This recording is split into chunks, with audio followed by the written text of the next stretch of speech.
My name is Michelle Watson, and you're watching Woo TV.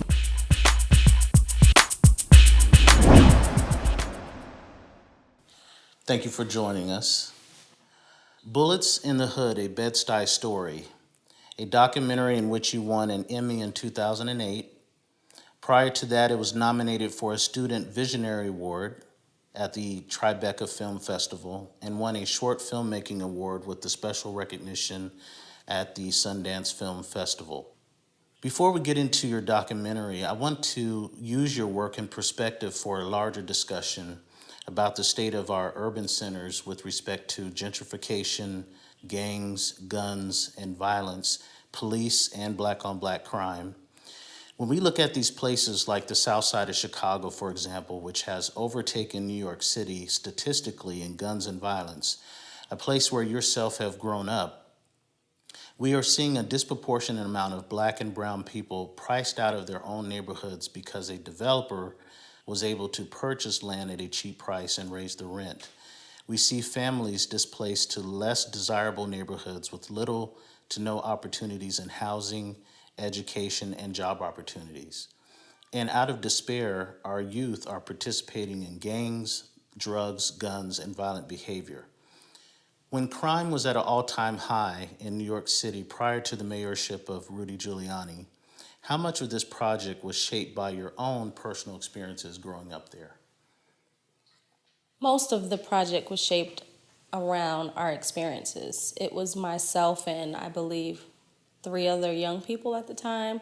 We came together as a collective to create documentaries around the social issues that we were experiencing. We were just tired, we were overwhelmed, and we wanted to be heard. Okay. And in terms of, when we talk about gangs, drugs, guns, and violent behavior, was there, during that time, say in the 80s and 90s, was there a lot of, police shootings, black on black crime that you were able to not so much personally witness, but, hear in the news quite often? That was in the news way too often. It was in our communities. It was on our blocks. It was people that I have had close relationships with. Timothy Stansbury was the best friend of the director of the film, and that was a close friend of mine. We were all in the same community, experiencing the same thing: gun violence, way too frequently. Okay. Rudy Giuliani was often criticized for racial profiling and stop and frisk policies towards disproportionately black and brown people as part of his crime elimination efforts. Some local leaders and police say their policy is not to racially profile or stop and frisk, but we know this practice still exists, not only in New York City, but other urban centers as well. Good, bad, or indifferent, it did spur a crackdown in crime in New York City. Investments in park restorations and public transportation, even local organizations converged to improve their communities. Is this model for places like Chicago and elsewhere to reduce its ailing problems for crime, or was New York City unique in having the political will to do something radical? I think New Yorkers are different.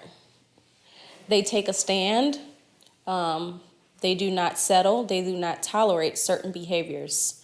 And New York is just a place of so many different types of people. And because of that, we share the willpower or the want or the need to have equality. My friend, I might have a Muslim friend, a white friend, an Asian friend, and I want that friend to have the same opportunity as myself, whether I'm black, brown, or whatever. So we come together and we stand together for each other. Okay. Was there a feeling in the 70s, 80s, and 90s that the city was kind of under siege? You kind of look at Bryant Park, for instance. There was a lot of homelessness, even down in Broadway, part of town where, what we see today, where you have the lights, the bright lights. It was a different scene back in the day, or few couple decades ago. Yeah. So it appears that this was a welcome sort of change from how it used to be. That even though some of Rudy's policies were a little, primarily affected a lot of people of color, it appeared to make some changes for the Okay. good. So let's talk about your documentary, Bullets in the Hood, a Bed-Stuy story, which documents police shootings in Bed-Stuy, Brooklyn neighborhood. You were the cinematographer, and it was directed by Terrence Fisher and Daniel Howard. According to a crime and statistics report for Bed-Stuy of April of this year, it indicated that there was 129 shootings. It did not specify whether there were police-related or black-on-black crime. How bad were the police shootings in that neighborhood back then? And was there a personal incident that made you want to do something as a storyteller?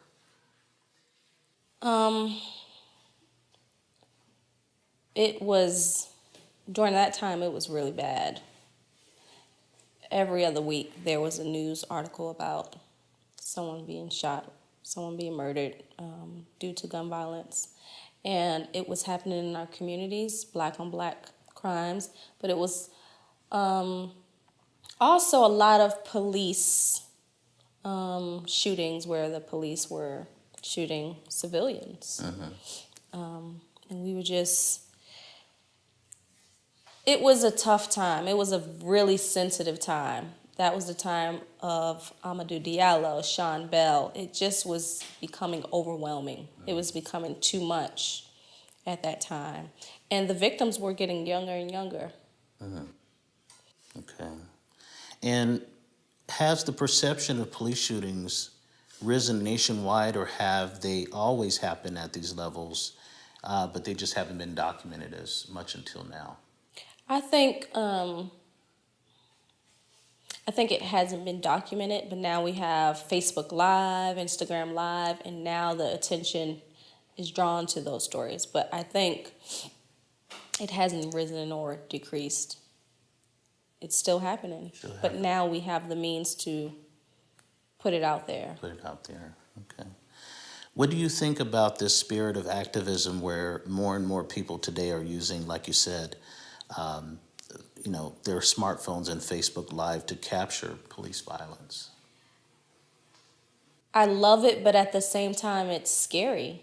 I don't want my 10-year-old going on social media and seeing a killing on Instagram. I appreciate the fact that we are coming together and using social media to allow ourselves to be heard. But at some point, the line needs to be drawn. Like, certain images are just going too far. We need to be more sensitive towards the children.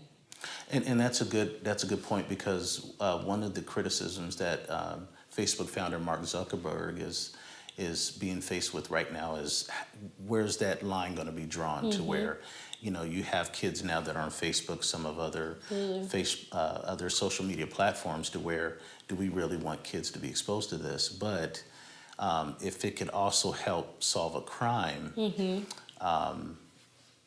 so I guess we're just going to have to find the right balance, I guess, between exposing these brutalities to, people that are 10 or younger. What are your thoughts about police that try to bully bystanders from recording video of these offenses, although it's their First Amendment right? I mean, they have cameras, and those cameras are supposed to be there to capture the whole story. But those cameras often don't tell the whole story. There's something missing there, and sometimes we need to fill in those gaps with our own cameras. But to bully us is just not fair. But I don't expect anything to be fair when it comes to the police.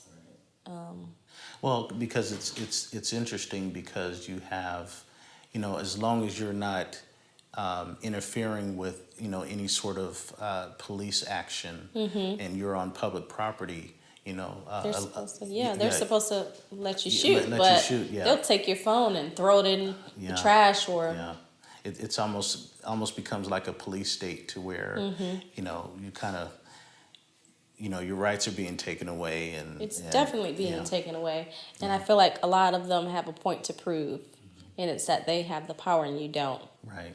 And I'm not, in all fairness, we're not saying that there aren't good cops out there. And Absolutely. in some regards, people that do use their phones to, video record, in some cases this can help a police officer that says, no, I followed the law. I didn't do anything, Yep. outside of what I was commissioned to do.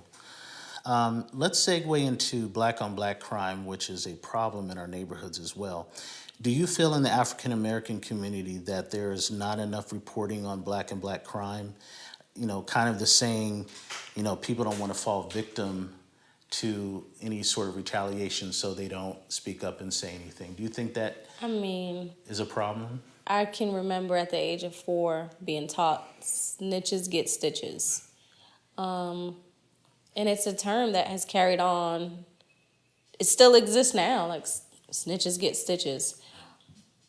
But again, at some point, you have to step up and take accountability for not only yourself, but your community.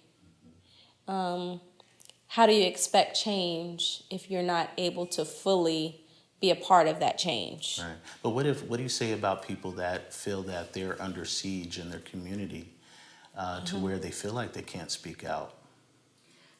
In fear of, something, happening to them or their I think family. that's weak. And I think there's just so many platforms for you to be heard. You might not be able to speak to that officer, but you can go above that officer. You can go to social media. You can write about it. You can report about it. I just think that we don't try hard enough to find the positive way to be heard. If you look at other films like Spike Lee's Chirac, it took celebrities like Jennifer Hudson, Samuel Jackson to bring national outrage to a relatively local issue that has been systemic for years.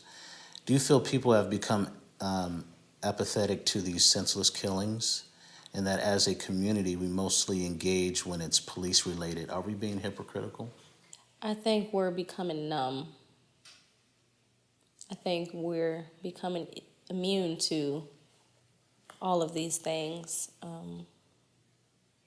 I wasn't surprised by the film at all. Not the title, not the storyline. I'm just immune to it.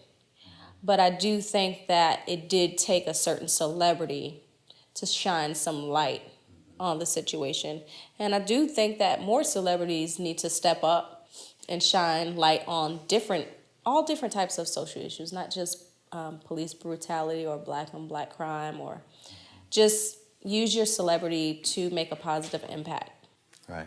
But do you think that, there's more of an outrage when it's, police shootings versus, black on black crime, for instance? Like you see, you see more of that prevalent, but when it comes to matters within our own community, we're just... Yeah, we we're don't speak up. definitely hypocrites. Yeah. Hypocrites when it comes to that.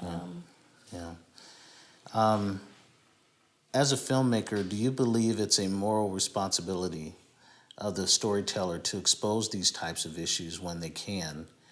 And do you think they make an impact on the public consciousness long after the news reports? Absolutely. I am all about filmmakers reporting social issues. And it does have an impact. It sticks. It does resonate with a lot of individuals. And that's why a lot of these films are able to be so successful and be around long term. They definitely do make an impact. Right. I mean, if you look at filmmakers like, Spike Lee is one I could think of, Michael Moore, that really, because if you think about it, we're kind of in this 24-hour news cycle where you don't even have time to digest everything, and some things get past you, and so that's where the creative community needs to come in and really shine lights on certain things that may have gotten Absolutely. And, whether it's, gentrification, gerrymandering, guns, violence, all sorts of things that impact, people every day. Filmmakers are leaders. Yeah, I agree. Thanks for watching this video. We hope you have found this to be engaging and thought-provoking. Please hit like and subscribe for updates. You'll find more videos like this on the thumbnail links on your screen. We'd love to hear from you. If you could say one encouraging thing to a bullied victim, what would it be? Please send us a short video message.